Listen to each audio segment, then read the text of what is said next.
Muscle cramps या पट्ठों का दर्द और हड्डियों का दर्द। इलेक्ट्रोलाइट इम्बैलेंस खास तौर पर कैल्शियम की कमी या फास्फोरस की ज़्यादती की वजह से पट्ठों में दर्द या खिंचाव पैदा होता है और इसके अलावा आपकी हड्डियों में भी दर्द रहता है। टांगों में अचानक दर्द होना शुरू हो जाता है जिसकी वजह से पट्टे खिंचने लगते हैं। Number 8, keto acidosis. आपकी बॉडी बहुत ज़्यादा एसिडिक हो जाती है। बॉडी में अमोनिया लेवल इम्बैलेंस यानी गैर मतवाजन हो जाता है। अमोनिया बॉडी में एज अ बफर काम करता है, तो डिस्टर्ब किडनी की वजह से अमोनिया हमारी बॉडी में एसिड को न्यूट्रलाइज नहीं कर पाती। जब बॉडी एसिडिक हो जाए तो एक बहुत खतरनाक प्रोसेस शुरू हो जाता है जिसे कीटो एसिडोसिस कहते हैं, जिसकी वजह से तेज़ी से वेट लॉस होने लगता है। अब बात करते हैं कि किडनी डैमेज की प्राइमरी वजूहात क्या हैं। सबसे पहली वजह शुगर या डायबिटीज़ है। मुसलसल हाई शुगर लेवल गुर्दे की छोटी छोटी खून की नालियों को नुकसान पहुंचाती है, जिससे इनकी फिल्ट्रेशन की सलाहियत कम हो जाती है। इसके अलावा हाई ब्लड प्रेशर भी गुर्दे के फिल्टर्स यानी नेफ्रॉन्स में छोटी छोटी खून की नालियों पर ज़्यादा दबाव डालता है और इन्हें डैमेज कर देता है। या गुर्दों में कोई इन्फेक्शन हो सकता है जो सोजिश पैदा करता है और इनके फिल्ट्रेशन की सलाहियत कम हो जाती है। कुछ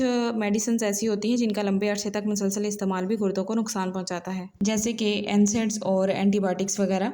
गुर्दे की बीमारी को जल्दी पकड़ना ज़रूरी है क्योंकि अलामात इस वक्त तक ज़ाहिर नहीं होती जब तक काफ़ी हद तक नुकसान ना हो जाए। इसलिए अपना रेगुलर चेकअप ज़रूर करवाएं। अगर आपको वीडियो पसंद आई है तो लाइक और शेयर कर दें और अगर आप चैनल पर नए हैं तो इसको सब्सक्राइब कर दें।